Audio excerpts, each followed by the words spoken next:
Pedro, qual a leitura que você faz dessa fala? Se tem uma coisa que a gente tem que dar aqui ao senador, a gente costuma falar dos momentos em que os candidatos, eles praticamente já estão cometendo estelionato eleitoral, né? Porque sabe que não vai fazer, mesmo que seja eleito.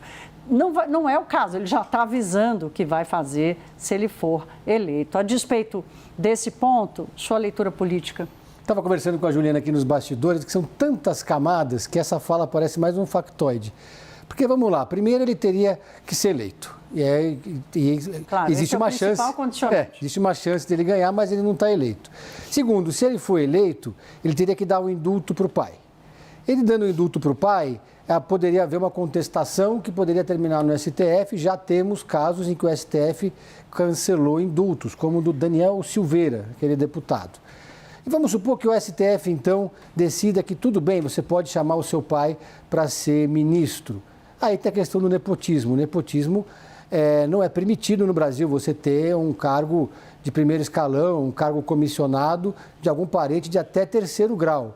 Então, a possibilidade disso acontecer, ela é tão remota que eu diria que é nula, não existe essa possibilidade.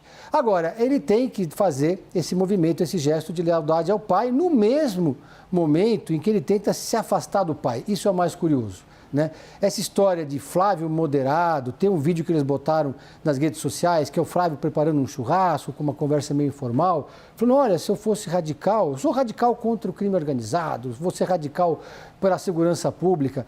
O radicalismo, no caso, ele está intrínseco ao sobrenome Bolsonaro desde a época da pandemia, porque a família toda foi contra a vacina. E claramente, né, ele disse que foi Bolsonaro vacinado, mas ele não se posicionou favoravelmente à vacina.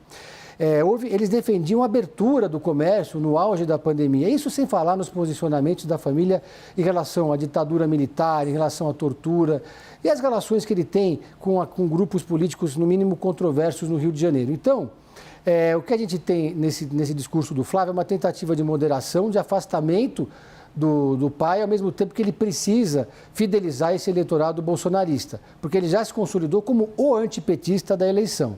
Então, a partir do momento que ele consegue essa posição, já que a gente vê uma terceira via completamente isolada dos dois primeiros candidatos, ele agora virou o Flávio, não é mais o Flávio Bolsonaro, é o amigo Flávio, como eles dizem.